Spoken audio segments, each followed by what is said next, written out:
Hello, and welcome to the American Literary Translators Association live stream reading for the 2017-2018 Mentorship Program. It gives me great pleasure to welcome this cohort of mentees on the occasion of the culmination of their mentorship. I'm also excited for all of the audience members to hear the incredible work that they've done over this year. My name is Mira Rosenthal, and I'm on the board of ALTA. I'm also a poet, a literary translator from Polish literature, and a professor of creative writing at Cal Poly.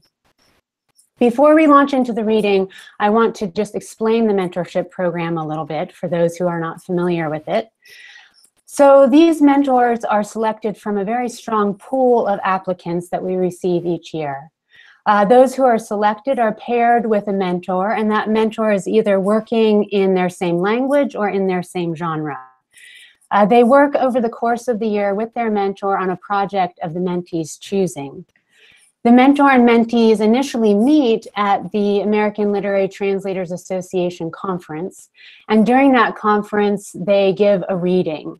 This past year, at the beginning of this cohort's mentorship year, we were all so impressed with the strength of their translations already at that reading. So I'm doubly excited to hear where they've taken their projects over the course of this year.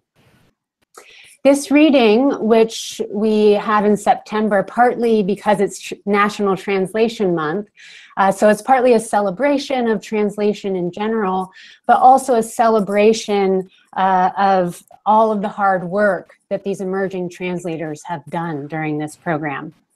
Anyone interested in finding out more about the mentorship program can go to the American Literary Translators Association website, and you should find all of the information there if you're interested in applying for next year's cohort. Of course, a program like this would not be possible without the mentors who give of their time and give of their expertise and are invaluable resources as our mentees work along during the year. I'd like to recognize those mentors. Mara Faye Letham, working in Catalan, Sora Kim Russell in Korean prose, Don Mi Choi in Korean poetry, Marian Schwartz in Russian prose, Bill Johnston, who was this year working in non-language specific prose, and then Stephen Bradbury, who this year was working in non-language specific poetry. In addition, I'd like to thank our invaluable sponsors: Institute Ramon Lull, that promotes Catalan language and literature, Literary Translation Institute of Korea, Russian Federation Institute of Literary Translation, Amazon Crossing, and Amazon Literary Partnership. All of these organizations do invaluable work in fostering cultural dialogue and also really supporting the role that literary translators play as cultural ambassadors. One of the things that strikes me about this particular cohort is how accomplished they already are. And I'll be letting you know a little bit about those accomplishments as I introduce the mentees in turn as they do their reading. But I have no doubt that these translations that they've been working on, if they have not been already snatched up by publishers, they will be soon. For our audience members out there, we'd love to hear your questions and your comments during the Q&A after the reading. And you can send those questions and comments through live chat on the live stream broadcast or to the email address that's included at the bottom of your screen in the description of this video. So without further ado, I'm happy to introduce our first readers, Marci, Calabretta, Cancio-Bello, and E.J. Ko. Interestingly, this year we had two translator teams that were working together with a mentor. So EJ and Marci are one of our translator teams, so they'll each be reading from their project. Marci Calabretta Cancio-Bello is the author of Hour of the Ox, which won the AWP Donald Hall Prize and Florida Book Award Bronze Medal for Poetry. She has received poetry fellowships from Kundiman, the Knight Foundation, among others. Her work has appeared in Best New Poets, the Georgia Review, the New York Times, The Sun, and more. E.J. Koh is the author of A Lesser Love, winner of the Pleiades Editor's Prize for Poetry, and her memoir, The Magical Language of Others, is forthcoming from Tin House. Her work has appeared in numerous journals and received fellowships from Kundiman, the MacDowell Colony, Vermont Studio Center, among other places. Koh received her MFA in Poetry and Literary Translation at Columbia University and is completing her PhD in English Literature at the University of Washington. So welcome, EJ. Hi, thank you so much. I'm going to jump right in here. I'm EJ, by the way. For the Alta Emerging Translator Mentorship with Don-Mi Choi, we've completed translations from Miwon's collections, When They Ruled the Earth, and The Lightest Motorcycle in the World. Miwon has received numerous prizes for her groundbreaking poetry. She belongs to South Korea's foremost contemporary women poets, a successor to poets such as Kim Hae-sun, reasserting the far-reaching scope of a lesser documented history, technological immersion, and political disillusionment, while challenging Korea's male-dominated field and resisting the expectations of delicate styles in favor of sharper expressions of reality. His first poem is called National Holiday. Today is a national holiday. Every storefront has lowered their security shutters. Shops have sealed off their dark interiors. The crosswalk is empty. Then one protest car drives through the silence. Honking deafeningly, it sharply turns. Someone who should be on the sidewalk is no longer. A red cross hanging from the rooftop breaks off. The end of a landscape. The window must remain as a window. Flanked on both sides are draped curtains and countless stars above, then below and above again. Beneath the stars, one man and one woman sit across one another with a table between them. A lamplight hanging between the man and woman divides them. Oblivious to the light overhead, the man and the woman suddenly clasp their hands across the table. Look there. The man leans the unraveled woman's body over a chair, holding each other's hands. The woman turns her head, looking at the direction he points to her. Look there. The man keeps pulling in their gripped hands towards him. The woman, looking at his direction, also yanks him in her direction, and they each get pushed and pulled, and the stars inside their widening dark mouths roll around. If they close their mouths, the stars will vanish. The universe opens and closes so easily. Z, z, z, oh, b, oh. Before the man's words reach the woman, mid-air, the words split apart. In this moment, the stars pour down. The lamp shines over the stars fallen on the table, the stars briefly darkening. The window glows coldly. Still, a man and woman are seated. Sure, only a candle at the center of the window. That time then as picturesque as an animal. Landscape from the window, the end of that landscape. All at once, that man and woman are sucked into a black hole. Mm-hmm. Thank you. Hi, I'm Marci. I'm the other half of this translation and duo. It's been a super honor for us to be working with Don-Mi Choi, and a huge thanks to Alta for this opportunity and to literature translation and everyone involved. And also, it's an honor to be reading with our fellow mentees, to be able to hear all the great projects we've been working on. I'm also going to finish our portion of the reading with two poems. The first one is called At the Apartment 3. There are many old women squatting in the apartment parking lot at midday, birthing shadows. One woman gives birth to a stubborn stone. Second poem is a little bit longer. It's called Postcard. I am writing down your address.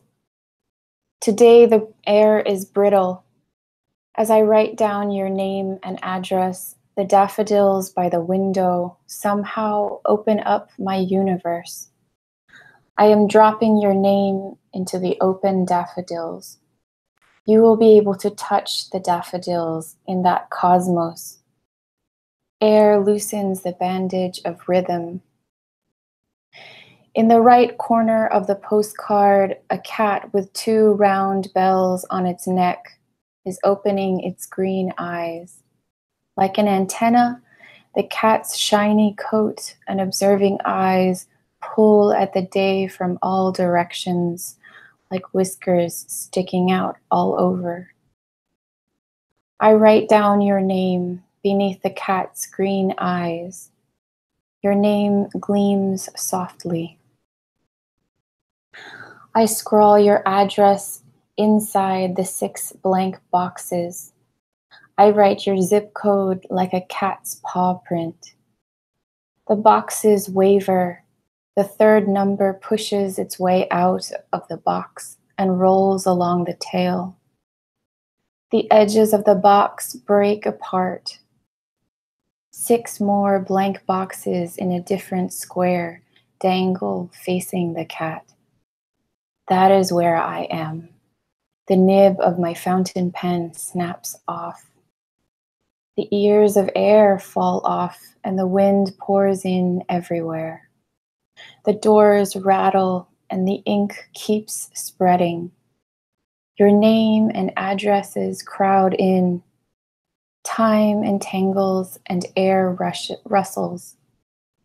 No matter how much I split and split, the air is clear and makes me gasp for breath. A blue shadow approaches you, but nothing can pass through you. I cover you like bitter soil. Thank you. Wonderful. Thank you, Marci and EJ. And to start us off with a line like the daffodils by the window somehow open up the universe. I feel like that's a description of what bringing literature into another language does for us. It's my pleasure now to introduce our second translator team, Reilly Costigan-Humes and Isaac Stackhouse-Wheeler, who are working from Russian prose. Reilly Costigan-Humes and Isaac Stackhouse-Wheeler are a team of literary translators who work with Russian and Ukrainian. They are best known for their English renderings of prose by great contemporary Ukrainian author Serhiy Zadon, including Voroshilovgrad, published by Deep Vellum, and Mesopotamia, published by Yale University Press. And Isaac is going to be reading the excerpt for today, but then Reilly is also on hand for us during our Q&A. So welcome, Isaac. Thank you very much. It's an honor to be here.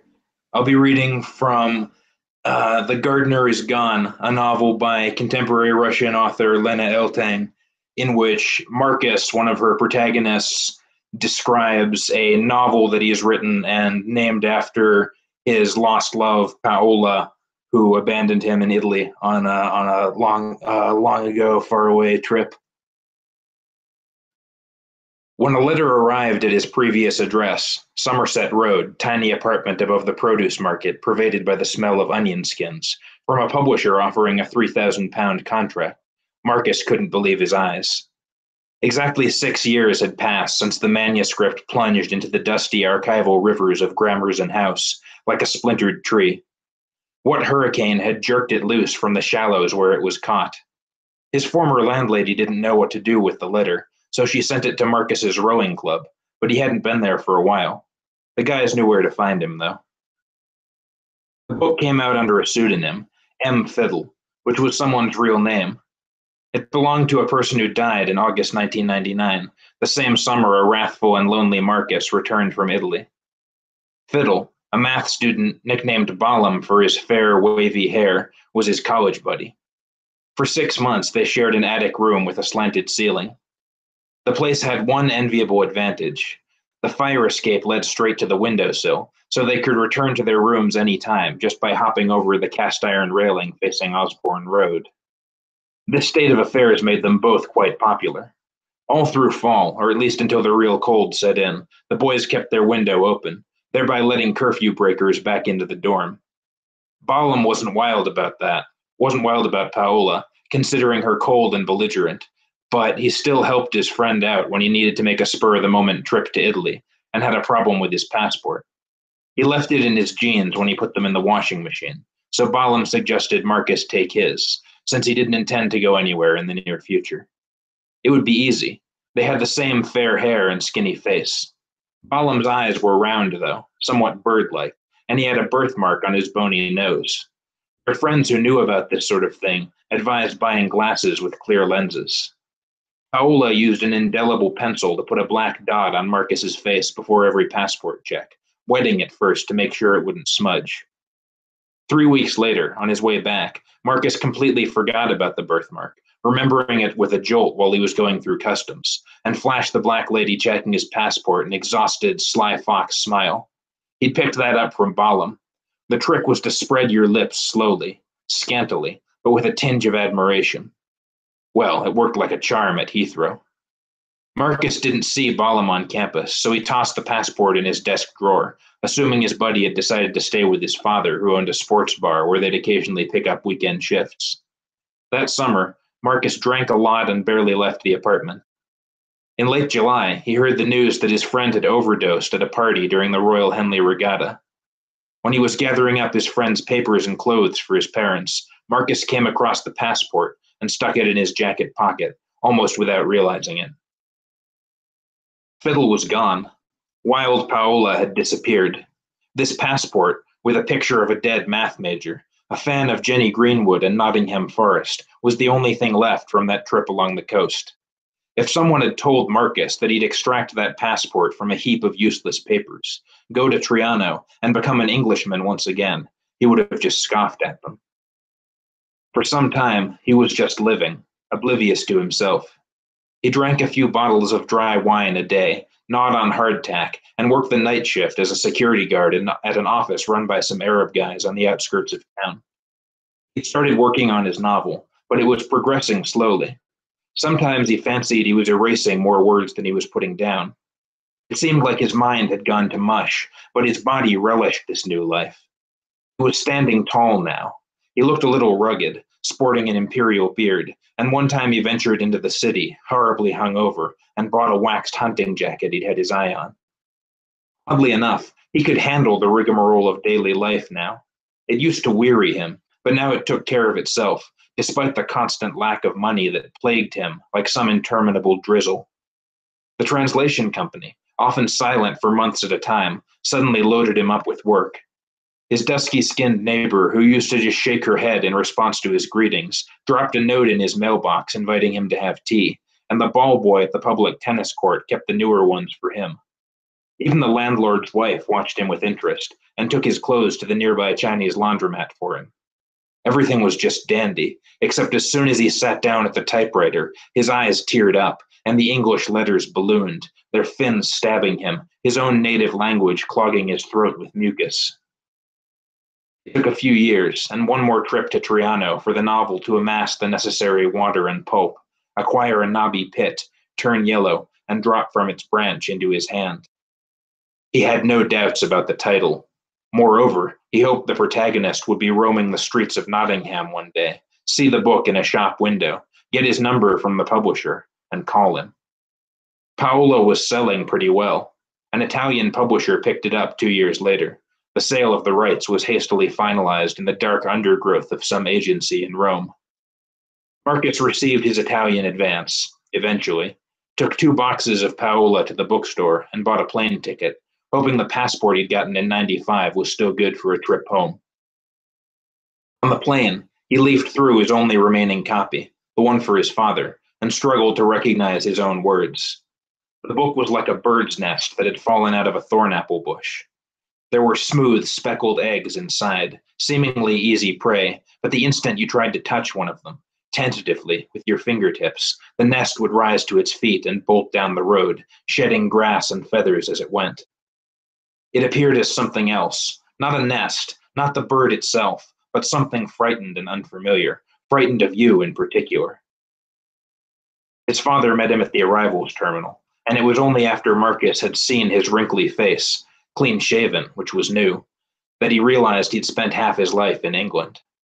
The person leisurely approaching him in a camel hair coat was a disagreeable old man, and Marcus looked through him in that fastidious way Brits do when a stranger comes too close. He'd never seen his father without a beard. In the old photograph he'd lug along with him every time he moved, his father was standing by a low granite wall and smiling at the photographer. White teeth, blueberry mustache, yellowish skies. His father leafed through the copy of Paola proffered to him in the parking lot, and then stuck it between two old hubcaps in the trunk. They rode in silence all the way home. His father was surly. His saggy cheeks seemed poorly shaven, and his heavy coat smelled of mothballs. "Marcus Fiddle?" his father asked when they got to the apartment. "What's with the ridiculous pseudonym? Since when do you go by Marcus? I named you in honor of my friend. He was shot in Angola the year you were born. But what do you know about friendship? You've never had a friend in all your born days." He lived at the dacha in Molokai now. On Saturdays, he'd come to his apartment, toss his laundry in the washing machine, have lunch in the kitchen, gather up his clean clothes, and head back after nightfall. He had a girl nearby, but he didn't want to talk about her. He didn't talk to Marcus much in general, avoiding him like an astute captain skirting an iceberg.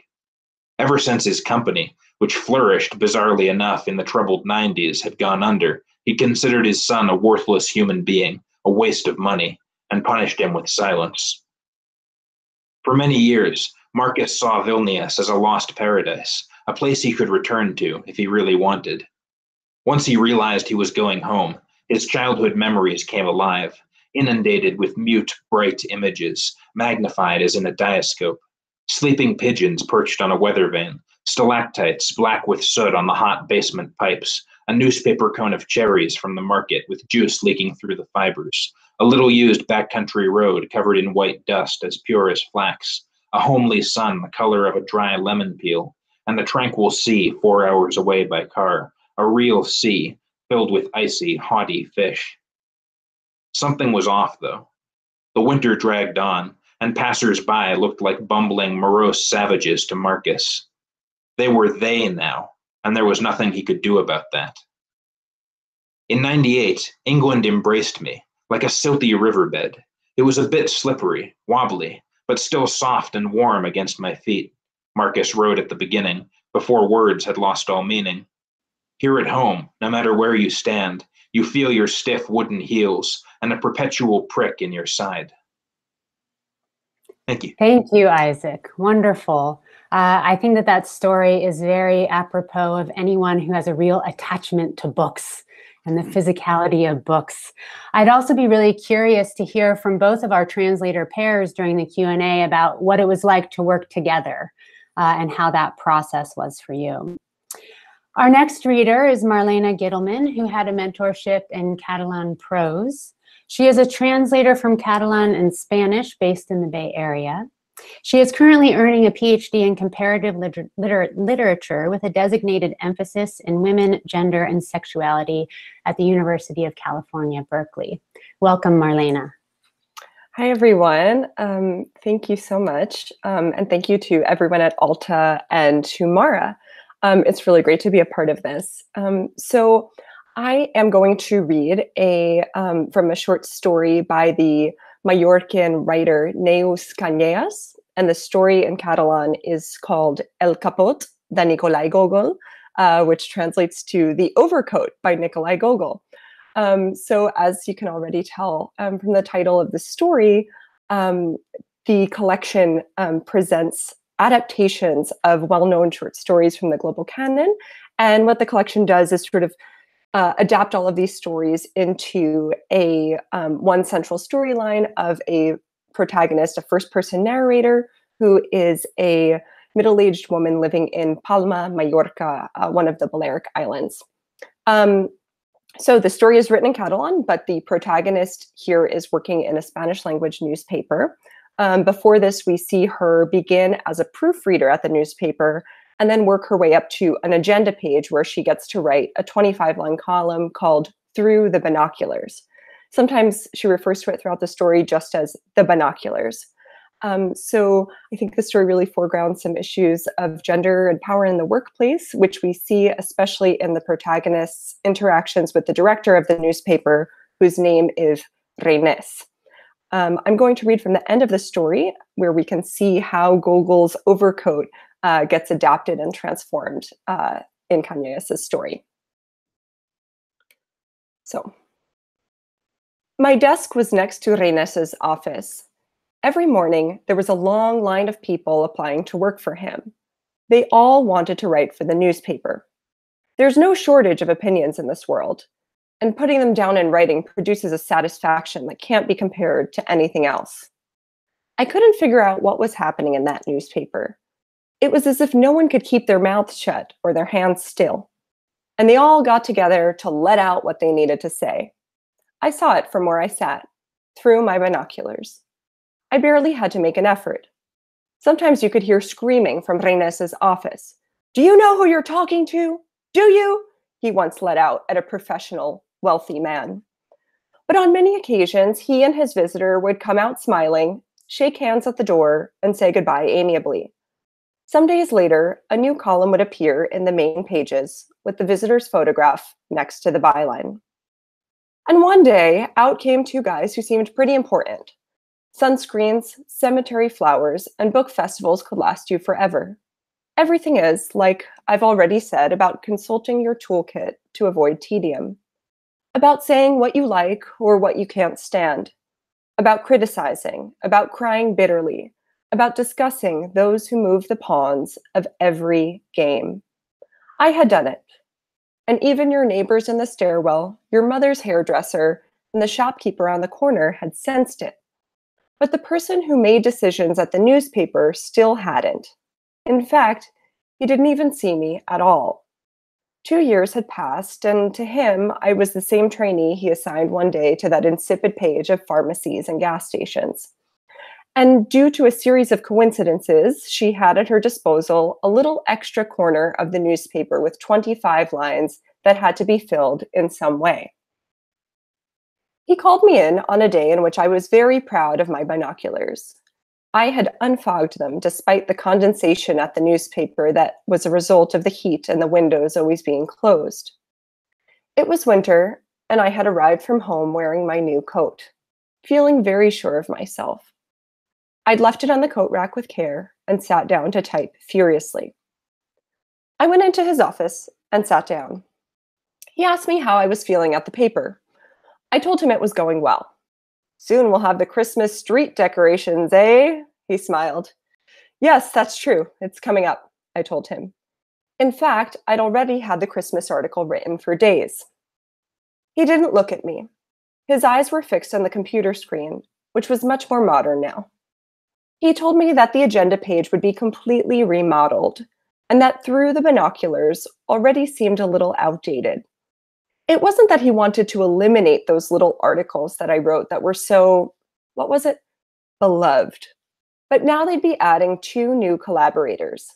He wanted to give it a punchier focus with a touch of political commentary he didn't envision me writing. I'm sure you're aware that everyone has a concrete subject that works best for them, more appropriate for their personality. That's how it is. You should know that by now. Yeah, I muttered. Think of something a little more, I don't know. I don't want to say frivolous because we have the gossip page for that, but a light little thing, with your creative touch, of course. You already show promise in column writing. Yeah, I said again, and I was thinking, wonderful, 10 years and I show promise. And hurry, next week the 2 new bylines will be added. I don't know what happened to me. Maybe it seemed like someone had pulled off my coat from above and I was trampling on it, that it was full of footprints from dirty shoes. And my mouth, so often sewn shut, Opened. You know, I'm tired of it too, the binoculars. Also, it's a little bit of a ridiculous section. He made a weird gesture, throwing his head back and opening his eyes wide. How could an idea of his be ridiculous, even if it now seemed outdated to him? But you'll agree with me that you can't write about such things. Of course, that's for the people from the lines. The lines? Why do you say that? I've seen some people come in here doing genuflections and twitching their heads like nervous horses. I have back problems that keep me from prostrating myself correctly. Now I don't follow. Never mind, personal matters. Before leaving the office, I told him I'd already done the binoculars for the following day. Too bad it wasn't a farewell. At 9 on the dot, I turned off the computer, as I did every evening, and went to look for my coat on the coat rack. There were many of them, in different colors, piled on top of each other. Some had even fallen on the floor. I went through all of them, one by one. Mine wasn't there. I went over to my friend Fanny's desk, a little bit worried. Hey, I can't find my coat. Did you really look? Sometimes they get all mixed up because there are so many. Then she asked me, is everything okay? You're really pale. No, I just can't find my coat and it's cold. If you want mine, I can lend you it. I'm driving. No, it's fine. I'm leaving. I'll look for it. I finished late today, she said. I don't think you're going to find it, I added. Outside, it was cold and dark, and mist hovered in the air. I walked slowly, dragging my feet. What pained me most was that my work over so many years hadn't served any purpose. I thought about my neighbors in the stairwell and the shopkeeper on the corner. Those people had understood me. How could it be that the person in charge of the paper possibly knew better?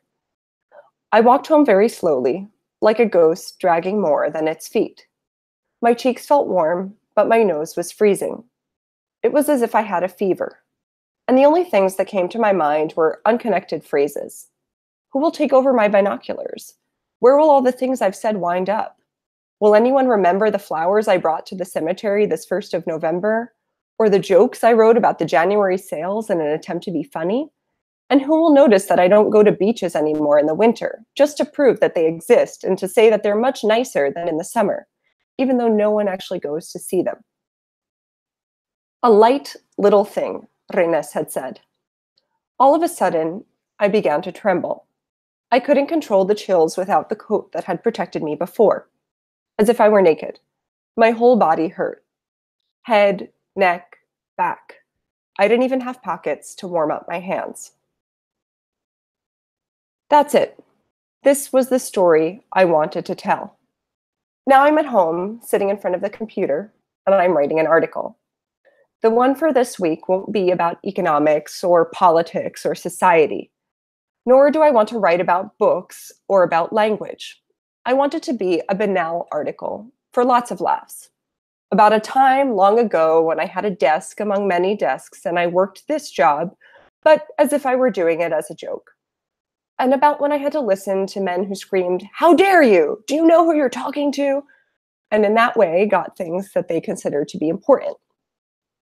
The shopkeeper retired and my mother's hairdresser sold the business. But my neighbors in the stairwell, who continued to read me, told me a few days ago that since I changed newspapers, through the binoculars isn't worth reading. For me, it's been a long time since it vanished into the mist of the night. Thank you.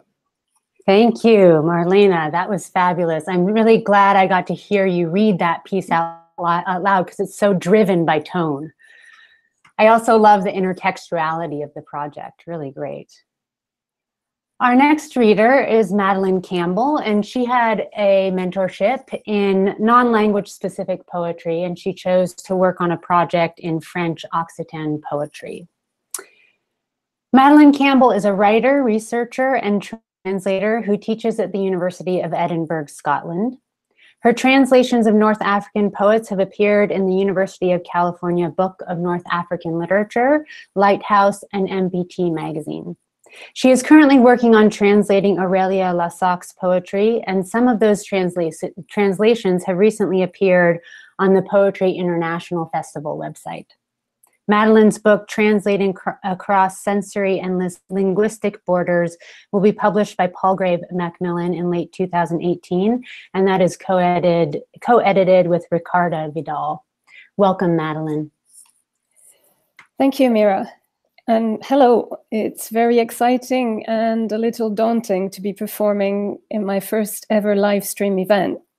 Before I start, I'd like to thank the ALTA team, ALTA Mentorship Program and its sponsors, and my mentor, Stephen Bradbury, who has provided so much support and insights along the way. And to Mira and Rachel for their superb coordination of this global broadcast. Today I'm going to read translated extracts from Aurélia Lassac's second French Occitane collection, En quête d'un visage, a prescient dialogue between Homer's Ulysses and his nameless lover, she, Ella, or Elle, which takes the form of 8 cantos and is narrated by a chorus. Since we started our collaboration a year ago, Aurélia performed in Occitane and English translation in the UK at T-Junction 2018 and at the University of Durham in September, and several poems have been published in translation. I'll be reading excerpts from cantos 2, 6, 7, 8, and the epilogue, alternating between the chorus, Ulysses, and the nameless one, she or Ella. Canto 2. The hour has come for the first parting. The boys are mesmerized by the shine of polished metal, the promises of warriors with hands outstretched, who call them son and handle ships as large as cities. Ulysses has pledged to return, to take her for his wife. At the moment of departure, Ulysses doesn't look back. She. With every step you take towards these bright-sailed vessels, your mothers whip their thighs and bleed a second time because of you. The wind carries their lament far offshore, far from your tender bodies, far away to lands where in silence emaciated horses die. Ulysses. I feel for the little brothers. The surf stifles their cries. I hear the youngest call his mother, but his voice returns no echo. The shores we left behind engulf the harbor. Adrift, I turn to you, your voice in my ear, your lips on the palm of my hand. Will you be here when I return? Canto 6. They came by sea in their small skiffs. They came with plaited beards and solemn eyes, bearing news that a shepherd had stolen a queen. Ulysses joined them, weapons in hand, a smart helmet upon his skull. But before setting off, he made a pledge. May his soul be damned should he perjure himself. He says return, she hears departure. He says victory, she hears solitude. He says forever, she answers never. And so the old women take to wailing again. Terrified, the dogs gnaw at their rumps. She wraps herself in a shroud. Canto 7. She. Here I am, alone again, with this soft rain that insists on blending everything together, on finding harmony in this hateful landscape. Ulysses has gone. The stage is deserted. The chorus consigned to the cellar, along with the set. The poet crosses this part out, for it lacks a woman to wait for Ulysses, a woman, a dog, and men to surround and to court her. It all seems chastened. The sun, void. I built a labyrinth for the sun. There's a bull. No, not that one. A small, rust-tinged bull with eyes like marbles. He's the sun, poor little blind beast. And if the sun should sing, the winged birds would burn to cinders. There are all manner of sorrows, water pouring from this dam basin, caresses ordained by the gesture, the perennial pleasures of warm water, letting yourself be captured in the way that water catches the light, finding rapture in bubbles, even as the tears are falling. Bubbles, warmth, the creases on the back of my hand, all call for a truce. Here, now, a truce. But your name comes back to me, and I want to bury myself in this pool of water. I wear a bracelet on each ankle. You could say I do more or less as I please. No man, no name, no sun. Alone as I am the queen. Yes, that's what he called me, Ulysses. She's mostly me. Say she is all me, the queen, the one whose turn it is to speak. She has a king.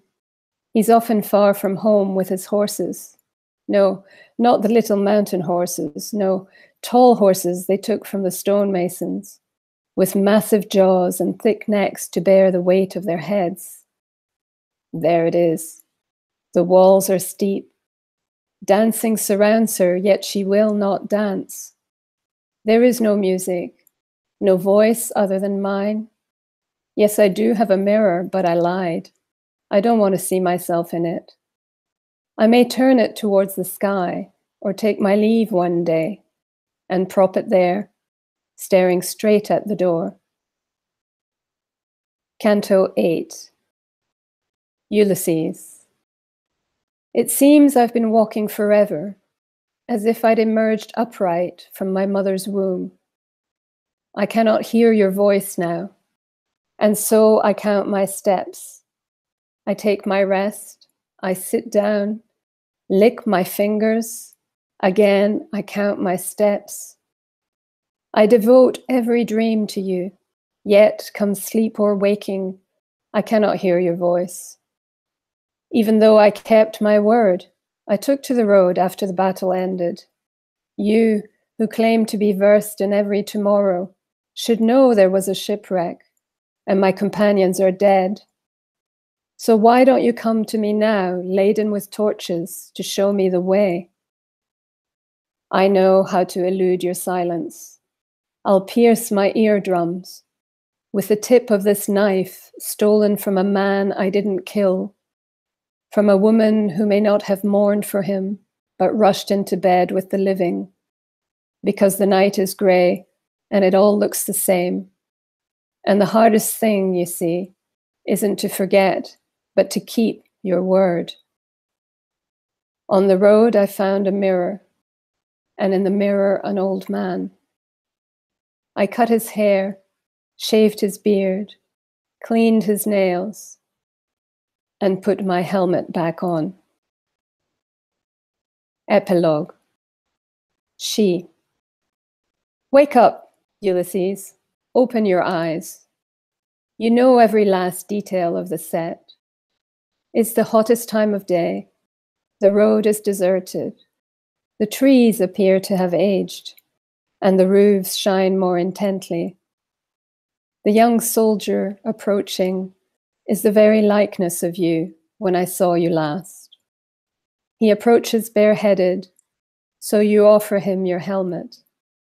His shadow races ahead, gliding towards yours. His shadow is on cue to reclaim its home, as he leans in close and whispers, "Is it mercy you want, old man? Mercy from Ulysses?" Thank you, Madeleine. That's beautiful. It makes me want to hear the rest of the dialogue.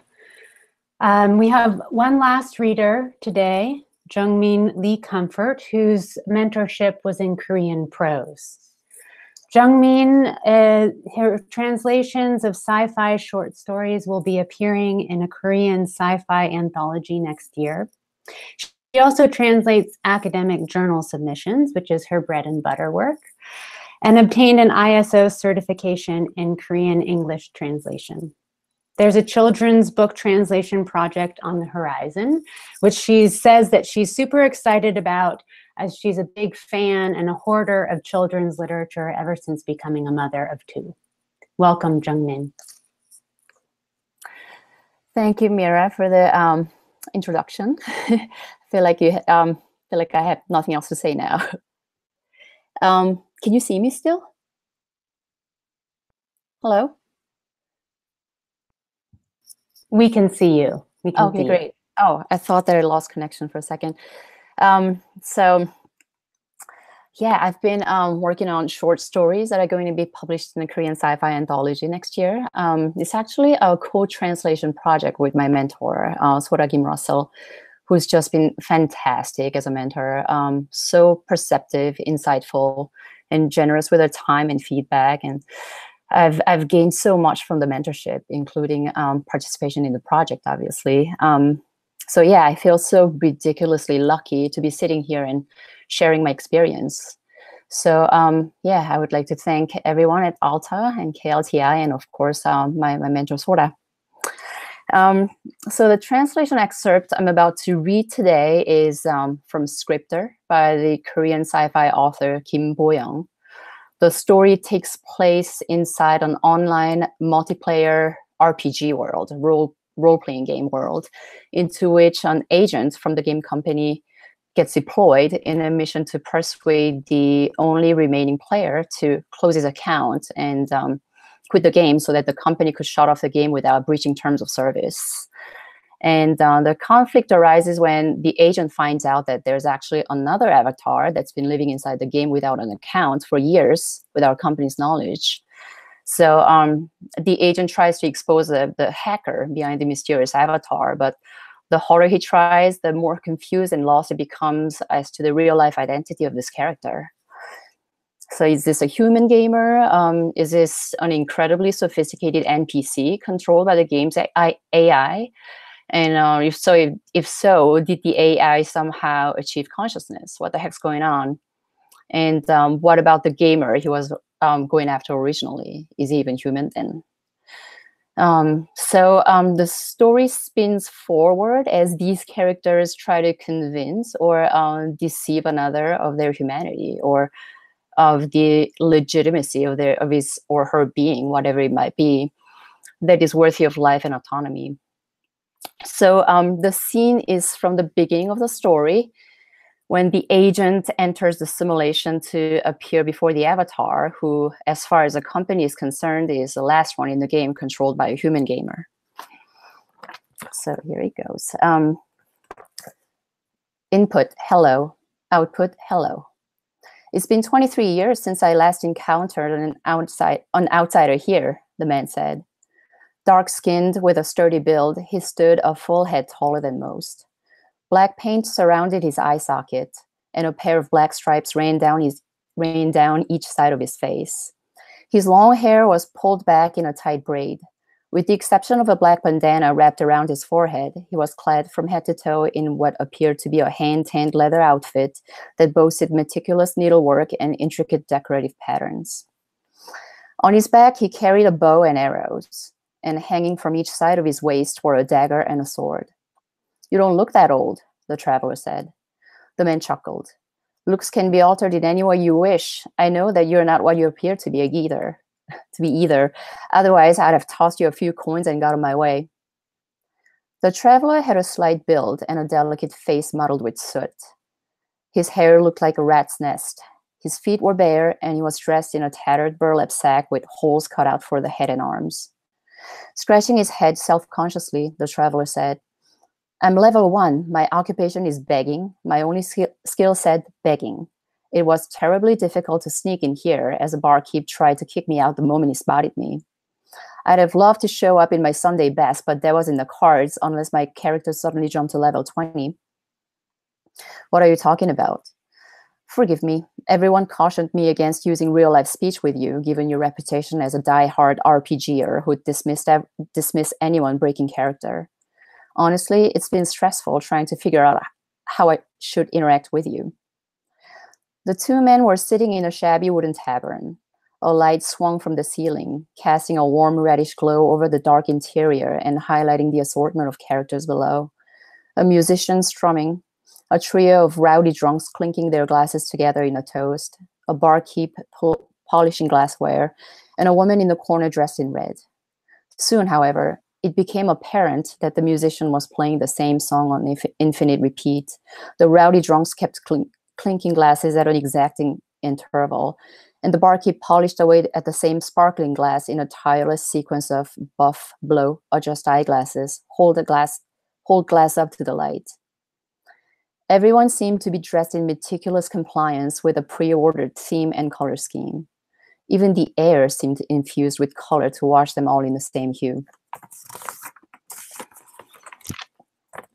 The barkeep slammed down a full mug of beer before the traveler and hissed, "Chug it down and buzz off. You don't belong here."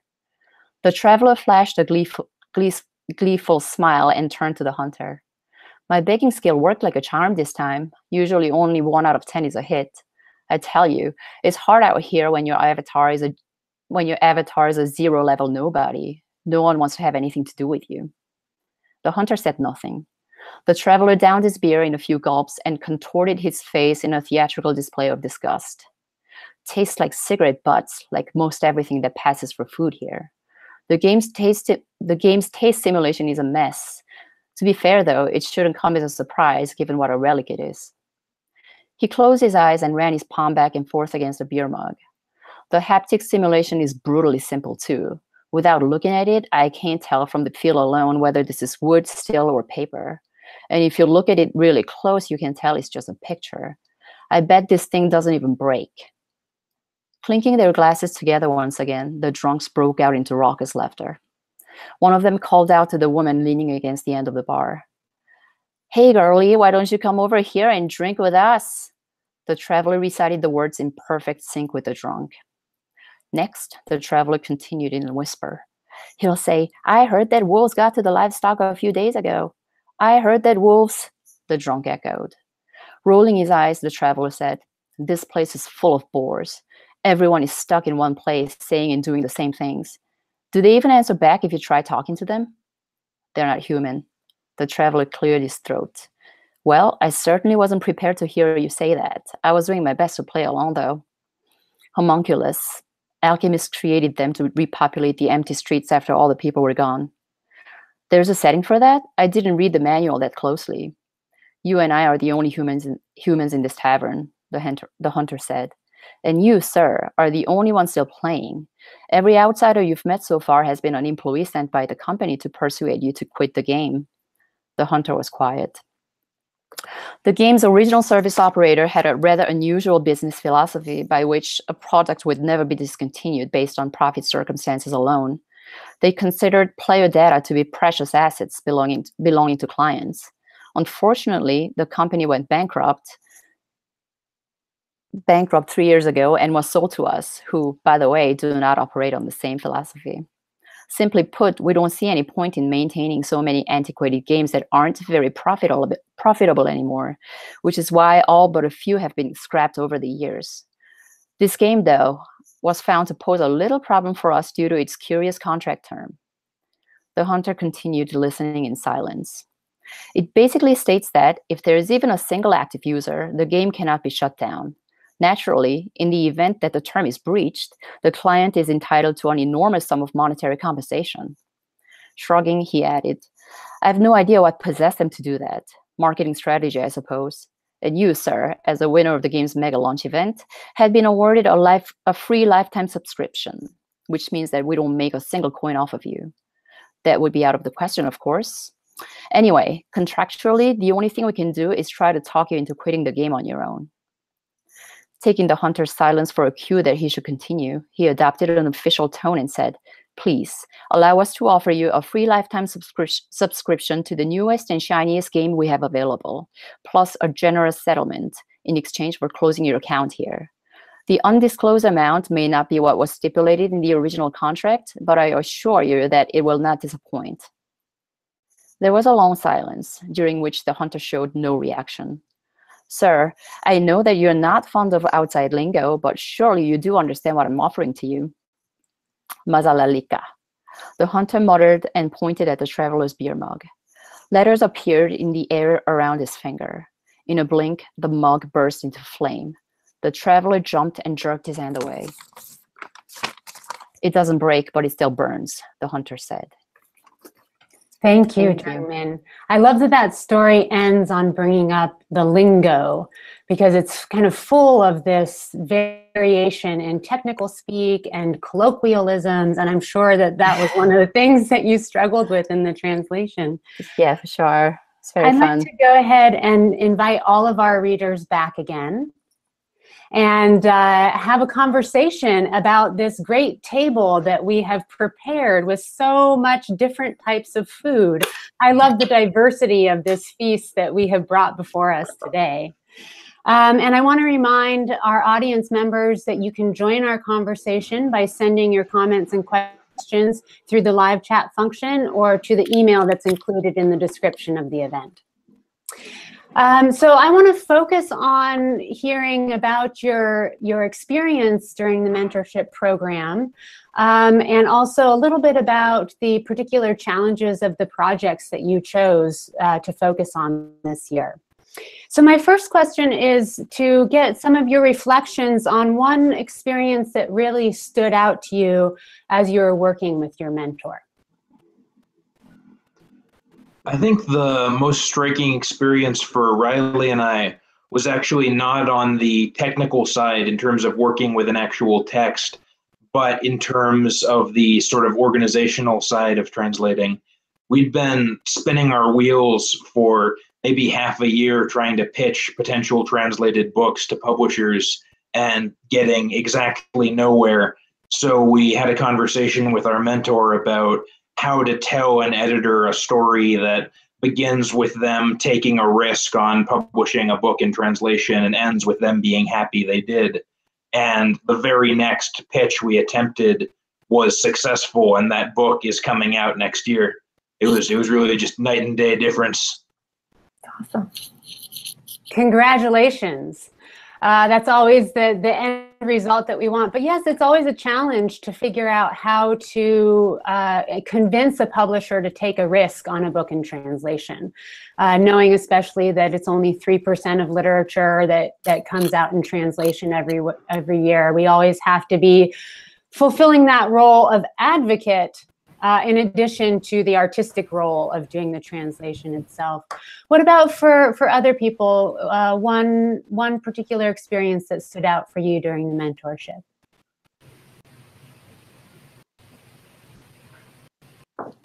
Well,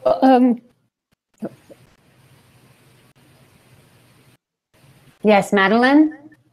Yes, I thought someone else was speaking there. I think the most helpful bit for me was when my translatee, poet Aurélia Lassac, was asked to provide a dozen poems in translation to a very short deadline. And although I'd been working on the entire manuscript, I certainly didn't feel ready yet to submit to any publisher or for it to be aired. And I said help to my mentor, Stephen, and fired off what I had done. And he really helpfully responded within a week, which was the deadline we had. And couldn't have done it without his help. And it gave me confidence as well to get his feedback and for him to say, yep, it's ready to go, it's good to go. What an invaluable safety net there, yeah. To have if you were under pressure, under the gun. One of the extra little pleasures I had as I was listening to the reading was to be able to follow along in the copies that you sent to me. And one thing that I noticed is that every one of you made changes between a couple days ago and what you sent to me and what you read today. It's so hard to stop. It's so hard to know when is it done, when is it ready to see the light of day. But I'm glad that your mentor really helped you in feeling confident in that. Any other reflections on your mentorship year? One experience that stands out? We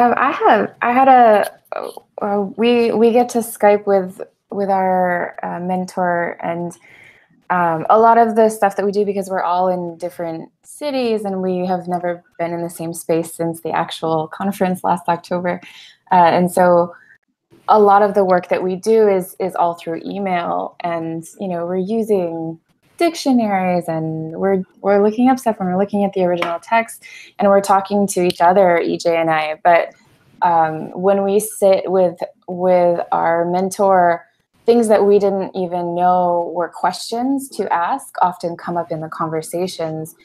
Something as simple as this word could mean 4 different things depending on the context, and they all kind of fit. And so she happens to be able to have a lot of historical information about literature movements in Korea, as well as information about Iwon's background as a poet and as a person, that she brings to the conversations about why she might make one connotation preference over another in those conversations.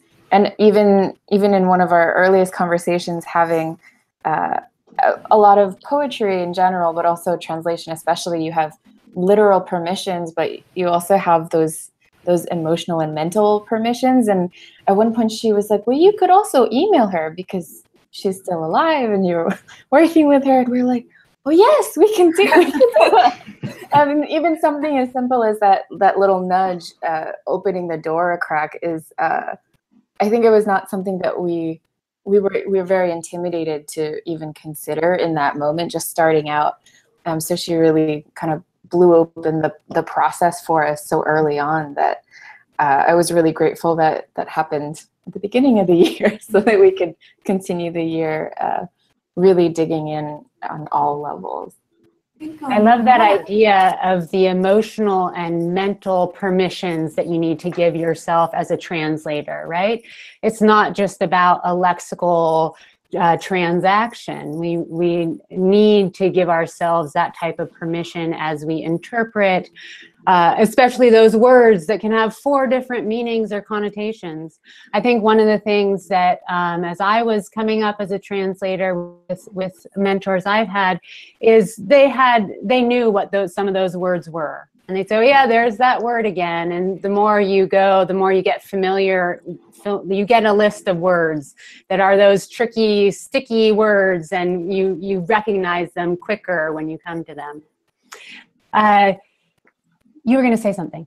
Yeah, I just wanted to add on to what Marci was saying about how Joungmin for us really kind of did open that door, not just in our work right now, but the context of that work. So it wasn't just Iwon and talking to Iwon, but learning about more of Kim Hae-soon and Kim Hae-soon's work, and Kim Lee-dum, and she really introduced us to the sort of, and welcomed us into this sort of sisterhood of Korean women poets that we got to be a part of, and be with Joungmin and feel closer to our work and understand how meaningful the process is and what our impact is as we're doing the things we're doing. And so I think that really drove home for us. This is important work, and we want to not only do this now, but like we're thinking of future projects into what things will look like much later down the road, and making long-term plans and goals for that. Oh, I'm so glad to hear that. What we know about the lack or imbalance of representation of female authors in translation is important to address. And I hear how you're thinking about that in relation to your project. I think that that's really wonderful. I'd like to toss out another question to the group. And this is a little bit more focused on your particular project and being intricately involved in the language. What's the most challenging aspect of translating your particular text? I'll speak.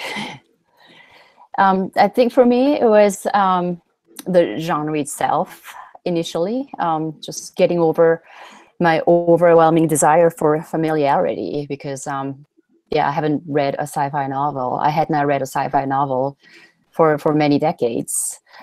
So honestly, they wouldn't have been my first choice if not backed by Sora. But of course, Sora suggested that we do it together. So my answer was a resounding yes. But I have to say that I'm blown away. Every one of them is a fresh, original story that uses the tools of science fiction. And they're also so very philosophical stories of significant relevance today, as we're at the dawn of AI. And there are a lot of ethical questions surrounding the topic. As previously mentioned, the excerpt I've read comes from a story that revolves around the human and a maybe AI that may or may not have achieved consciousness. And another one by the same author that I'm translating, co-translating with Sora right now is all about humanoid robots in a dystopian future where humans have long gone extinct and these AIs don't have a clue of their origin. The concept of human beings doesn't exist in this future world. So they all these AIs think that they emerged one day from rocks and minerals. So I mean, reading these stories, you have to wonder if we are currently creating another level of creation, meaning AIs, and entertaining this possibility, like the stories do, I think forces us to more critically examine big and existential questions that we entertain peripherally, like what are we about, what do we stand for, what makes us human, what is consciousness, things like that.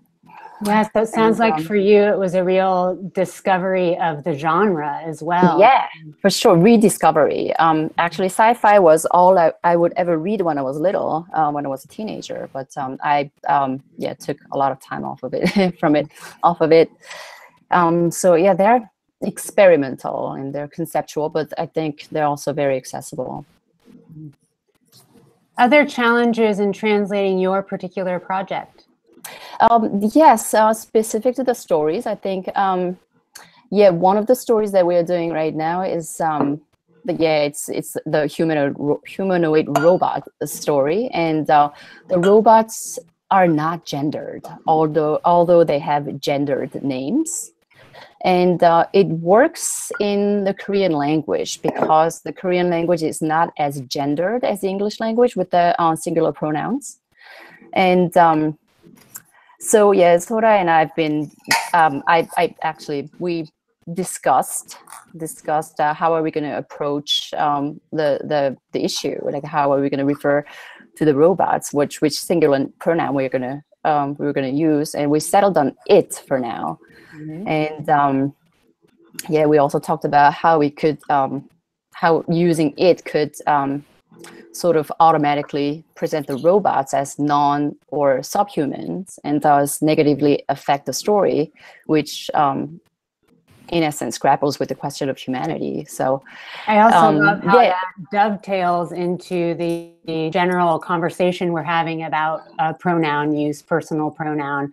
So you even have a they available to you as a possibility today. Yeah, but that got really confusing too, you know, like it's difficult to trying to construct sentences that sound smooth and also not confuse the readers with all the they and it. And so, yeah, we're still working it out, but yeah. What about for others of you? Any particular challenges for your project?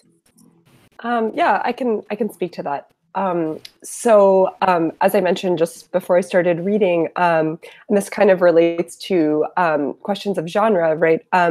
The stories, I was translating a collection of short stories, and each one of them is itself a sort of free translation or adaptation of another story.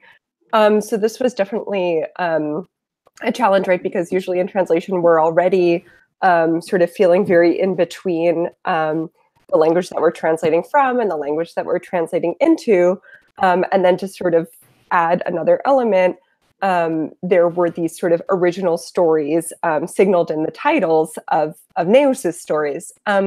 So it was something that, I was really engaging with, it was very, in the forefront of the project itself. And working with Mara really helped me to sort of think through those possible connection points, which sometimes were direct and other times were much more subtle. And then also, though, working with Mara helped me think about, okay, yes, these are all stories that have themselves been adapted from other stories, but we have a character here, right? And we have a character who's telling her own story through these stories. And so working with Mara really helped me sort of go back and forth, not only between, Catalan and English, but also sort of between these other stories that are influencing the telling, but also that of the narrator itself and the protagonist, and sort of thinking through, okay, in all of these different tones and intertexts, how do we still, how can we still get a clear voice and through line for this, for the whole collection. So that was a challenge and something that I was really grateful to have guidance and support on too. Did you have any conversations about whether or not to use endnotes or some sort of explanatory material as a preface to help situate the readers in terms of that intertextuality? Yeah, we did.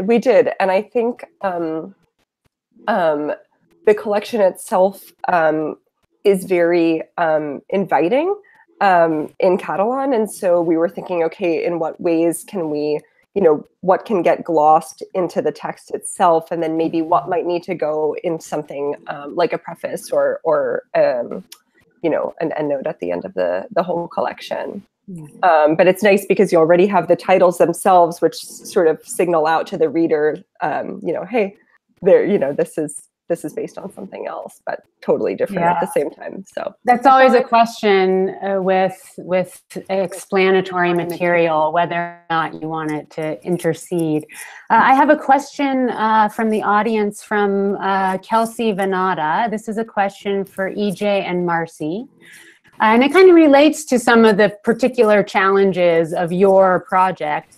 How did you handle moments of onomatopoeia or sound words in your translation, like zip, and what those were like in the original? Oh. It's really interesting because there are a lot of words in Korean are already onomatopoeias that are not in English.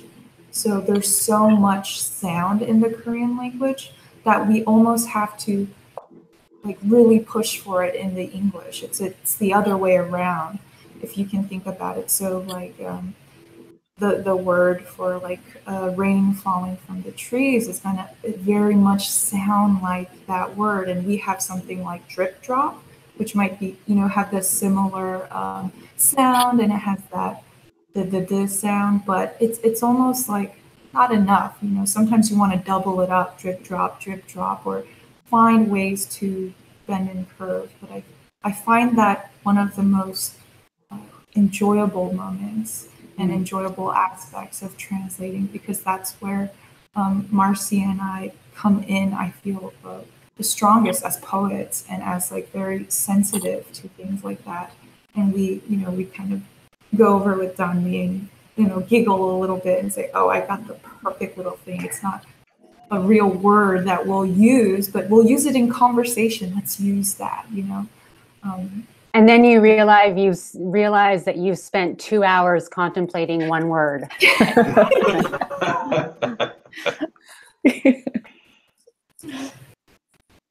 Do you have anything to add to that, Marci? Yeah, I think that thinking about those sorts of things as translators and as you said earlier, cultural ambassadors, we talked a lot about accuracy. As EJ was talking about, we talked a lot about accuracy, and accuracy doesn't just mean the literal translation or even the sonic translation, but also the connotations or the personal.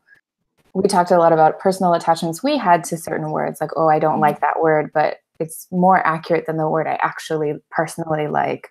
And setting aside ego to really open up your mind to all of the possibilities and getting to know the English language in a way that even an average creative writer doesn't necessarily think about, or making up words, and that being okay. And I think that for us, for our particular project, we might have had a little bit of leeway because Iwon is even in Korean literature, an avant-garde poet in terms of her school of thought. So for us to be able to translate her into English, we kind of have a little bit of understanding of the English avant-garde versus the Korean avant-garde and how those intersect or separate.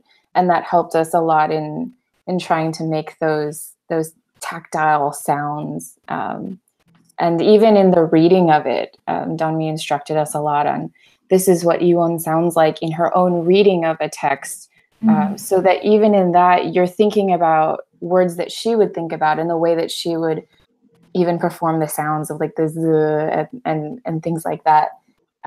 That's staying true to what the author intended in our particular thing, because we are able to talk to her and have access, thanks to the internet, to a lot of things that many translators don't necessarily have, depending on the project you might be working on. I love what you're saying about how translation really teaches you about the target language, in this case, English, right? And I know that both of you are poets yourself, and oftentimes I think that you don't really know your language until you try to translate into it. And suddenly you realize, wait a second, English uses these strange things called articles, like hey and the. And what am I supposed to do with those? Because they don't exist in the original. And then you start thinking about articles. Yeah. I want to hear from Reilly, because I think we haven't heard from him yet. And I heard from Isaac that you're really smart. And so I want to throw this next question out to you. And then, of course, I want to hear from all of you. What's one piece of advice that you have for an emerging translator, perhaps an emerging translator who's interested in applying to Alta's mentorship program? Well, first off, you should definitely consider applying.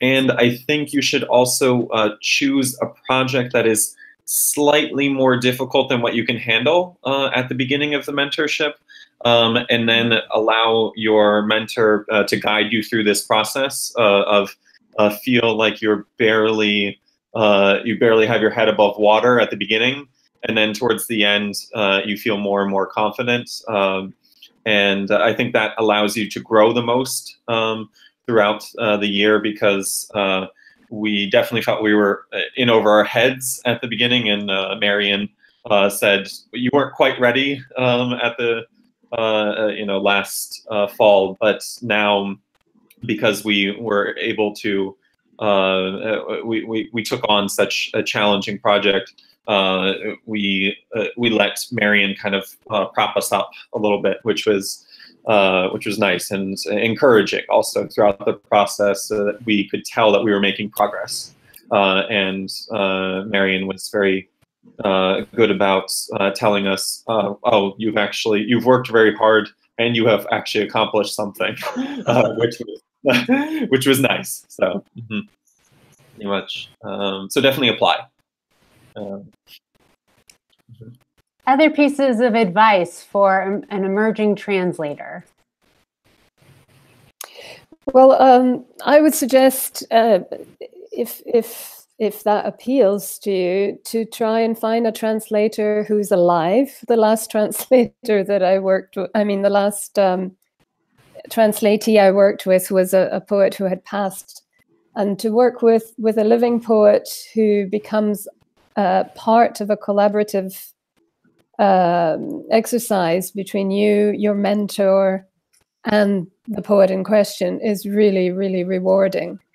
You can ask questions, you can exchange ideas, you can bounce things around. I would really recommend that. I'm curious if anyone else who's been working with the author has any comments on that. I think sometimes you hear stories about a really difficult author who wants to change lots of things but doesn't actually really know English. But I think they can also be really helpful, like Marci and EJ have been talking about, in terms of answering those questions about sticky word choices. That's a sort of broad philosophical question for translators that's raised by that issue. The way that Reilly and I always try to guide ourselves through that issue is reminding ourselves that it's the reader we work for, that we don't work for the author or the publisher or ourselves or the English language or the Russian language, that we work for the person who's going to hold this book in their hands and attempt to read it.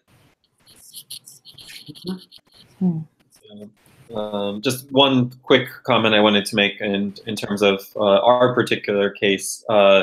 It was hard for us sometimes to ask the right questions. We wanted to empirically understand what was happening in a sentence or paragraph, and because it would be maybe even at times overloaded with metaphors or metaphorical language, and we would ask a question, and then we would be thrown even further into the brush. We were like looking down the rabbit hole, and then the author just yanked us down it, which sometimes was a little bit, which was fun, but it didn't necessarily produce the best results in certain cases. Mm-hmm. Yes, definitely. You can go down the rabbit hole. One of my most wonderful experiences on working on a poem that I could not construct a reading of. I just couldn't quite figure out what I thought this poem was getting at. So I finally threw up my hands and I sent an email off to the author, and I said, can you give me some clarification, maybe here or there? And he wrote back and he said, well, this poem is about Polish literature. It's a kind of cipher, and I cannot say anything more about it. Which was actually kind of good, because then I had leeway to say, okay, well, I don't know what this poem means either, and it is what it is. I have another question from an audience member, Rachel Dahm, who has a question for Marlena and Madeleine. How did you approach the translation with the text itself being settled in another literary work's linguistic, temporal, and geographical context? Did that present specific challenge? Did that present specific challenges you hadn't faced before? Yeah, I think there was one very specific challenge, and that is that the source text was both in French and Occitan. And those are very different languages. French is very elegant and sparse. Occitan is very lyrical and earthy at the same time. And also the genre. Aurélia Lassac is a performer, and she tends to sing the Occitan parts and recite the French. And her work is written as much for the stage as for the page. And I almost sometimes feel that there should be two English versions, one for the stage and one for the page. And the other thing is that we're working with a narrative, because it's, after all, it's a story with a beginning and an end.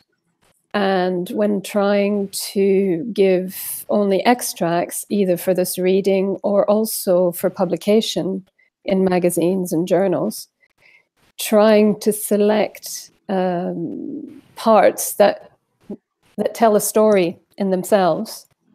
Those were all challenges. How I address them is still a work in progress, I guess. Yeah, I think it would be really good to work with some intrasemiotic practices in this work. Work with some actors and performers, and try and create a version for the stage that would be, I imagine, quite different from the written publication. That's fascinating. It's almost like you're dealing with some of the issues that arise when you're translating for theater. Yeah, yeah. I think so. What about for you, Marlena?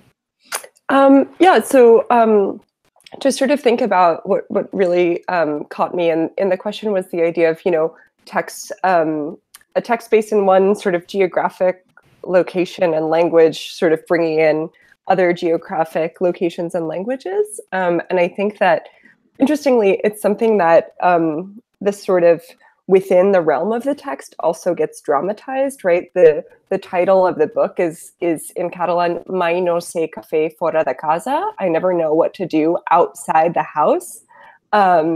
And it's a woman who spends a lot of time in her house. She lives on Mallorca, which is an island. And this also gets dramatized at the same time that she's sort of, the protagonist is sort of interpolating other literary texts from many different places in the telling.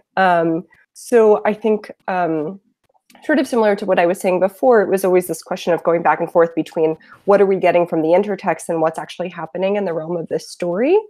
And also something that I was thinking of when Madeleine was speaking, Madeleine mentioned Occitan and French, and Catalan is very close linguistically, and even in the story that I read, we have the Spanish language also as another language that's just right there, right? She works in a Spanish language newspaper, but we're getting the story in Catalan. So I think that there were sort of a lot of levels of this to negotiate throughout the work, and it's still, each story in the way that it brought in, say, other languages or other literary traditions sort of presented its own unique challenges, for sure. Interesting. I wanted to, before I open up the floor to all of you asking questions of each other, I wanted to just give a shout out to Allison Charette, who has written in. She is the instigator of our mentorship program. She started the mentorship program for Alta and has been instrumental in really building it up into what it is today. And she just wants to say congrats to everyone. I'm so impressed with your work, and happy International Translation Day. So all of you were able to meet at the beginning of your mentorship at the Alta conference, and then you went off and you did your work, sat at your desk, pulled out your hair, chewed your pencils, and now you get to come back around after a year. What questions do you have for each other?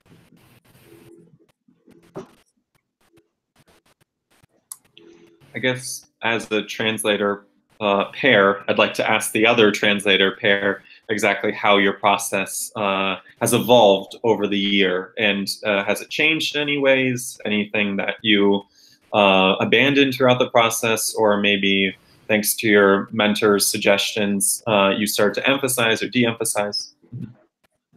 I was totally going to ask you that also.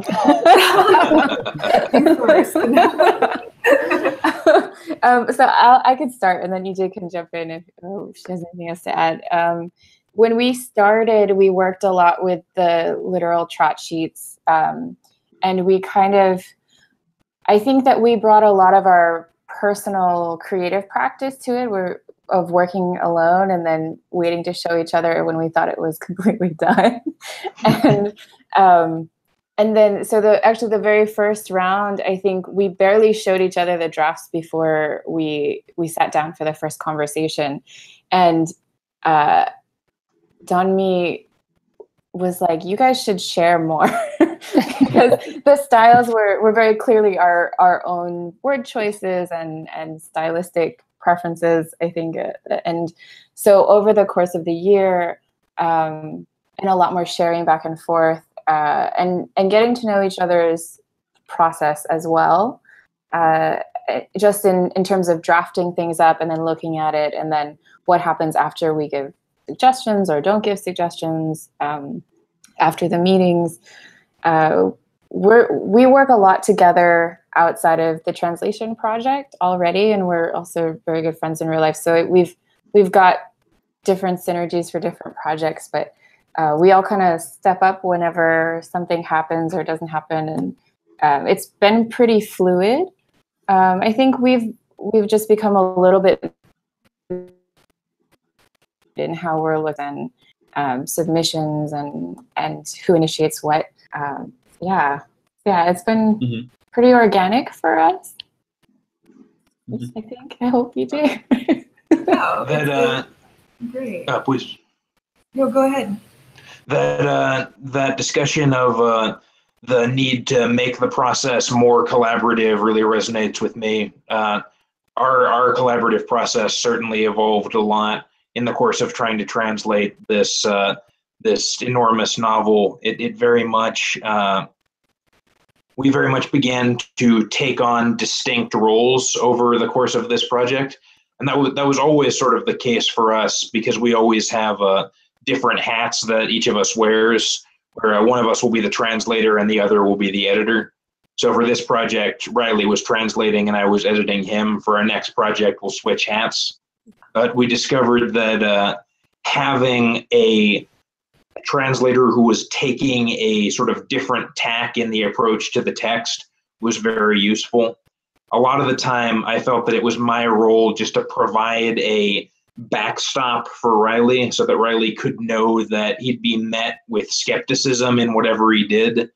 And that way he was able to be bolder, because he knew that if he took a risk that didn't succeed, I would take no pity on him. It's very much like wearing those different hats enabled us to sort of enhance each other's efforts. Yeah, I think that sounds so great. Something to add is I feel like me and Marci do have some similar ways of working that was helpful. You know, I've worked with her several times before, and she's a really good friend in life too. And so it's like, this is not life or something, by the way. But we're like, no, we're also friends in real life. But I found out we both are just work mules. You know, that's how we both work. We don't do kind of like little bit, like let's set this plan, and you know, every other week we're just like, no, we're busy for 2 months, but let's set this 1 week where we pump out 20, 30 poems, and let's just put our heads down and get to work. And so I think me and Marci have a really good synergy that way, where we just get to work really hard and we look at each other just covered in like dirt and mud and destroyed, and we're like, this is awesome. This is euphoric. And you get to share those giggle moments together. You have someone there to witness everything that went into arguing about one word for 2 hours, and then you get to share the giggle at the end of it. That's something really special. Yes. There's a lot of trust. I envision a joint or several joint residency applications. So you can have that month where you just intensively translate. Other questions that you have for each other? Yeah, I heard that some of you are also poets, and I just wondered if you had found the process of focusing on one translation project made you have to suspend your own creative work. Did you find there was some kind of interference between translating another poet or writer and your own work?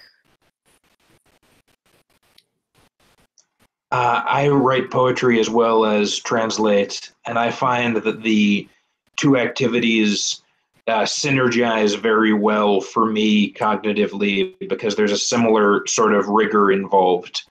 The way Reilly and I often talk about translation is that we're applying a hierarchy of different layers to a translation of a particular phrase, a sort of hierarchy of criteria that it has to satisfy, which might be hopefully it has to mean what the original means. B, it has to use the same metaphor the original uses. C, it has to be on the same register between slangy and official speech as the original, and on to D, E, F, and so forth. I find that there's something about poetry that's similar in that what distinguishes poetry from other sorts of language is that it's sort of pressurized. It's high demands are being placed on each unit of language, and there's very low tolerance for units of language clashing with or contradicting each other in unproductive ways. So I find translation and poetry to be sort of allied disciplines in that way.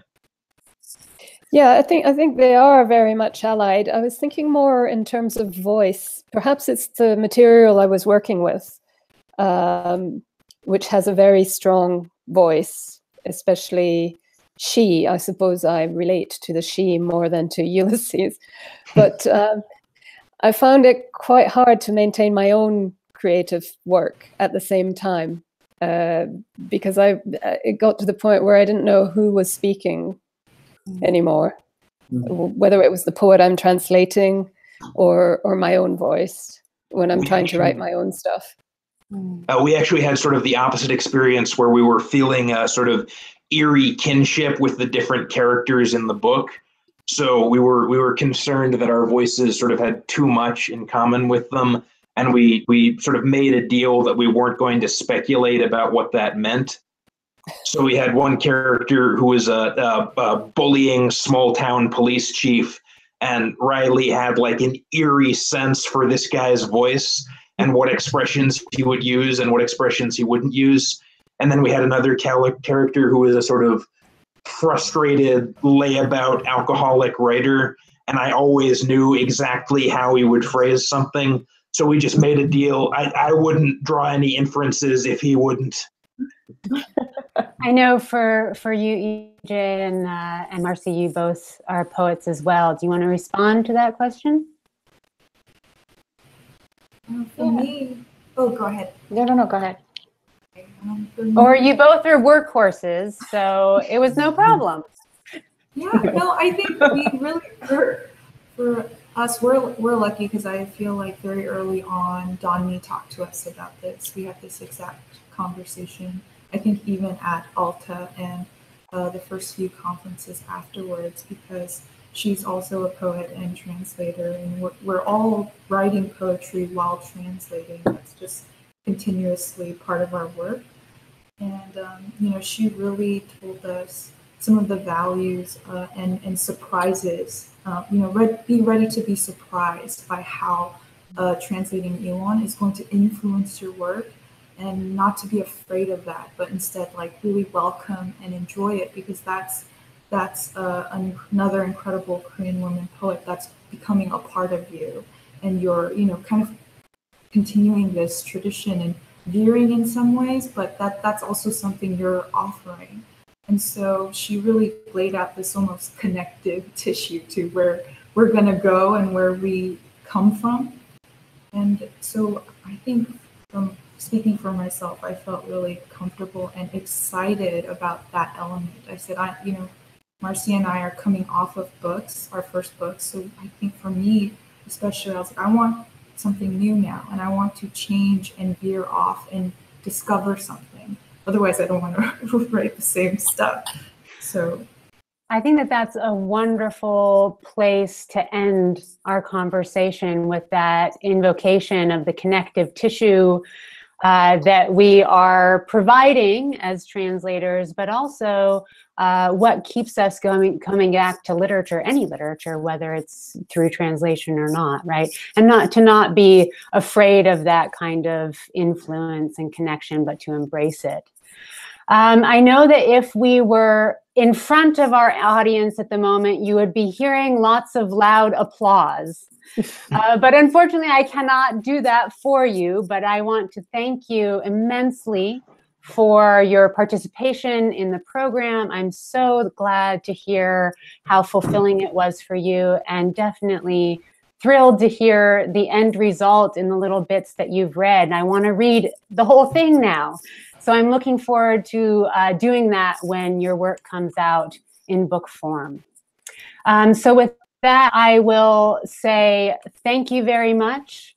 Thank you. Thanks to all of our sponsors and all of the mentors who provided such valuable input to you, and certainly to the American Literary Translators Association, which fulfills so many vital roles for us who present literature from other languages. So thank you all very much. Thank you. Thank you. Thank you so much. Bye. Goodbye. Bye.